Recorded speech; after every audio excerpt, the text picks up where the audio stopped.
Hi, welcome to this Math with Sophie online A-level course. Today we're going to be doing an algebra topic which is 2.6 factor and remainder theorem. We're going to have 6 key skills.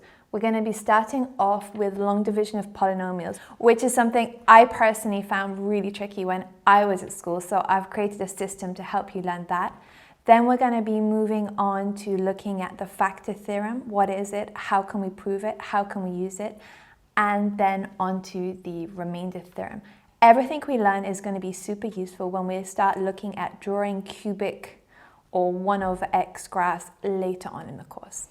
The link for the interactive ebook and the company workbook and all that good stuff is down below. If you're not doing this course on our website and having all of your scores saved and everything recorded, then head on over to courses.mathwithsophie.com and log in there. Good luck, happy studying, and I'll see you in the first video.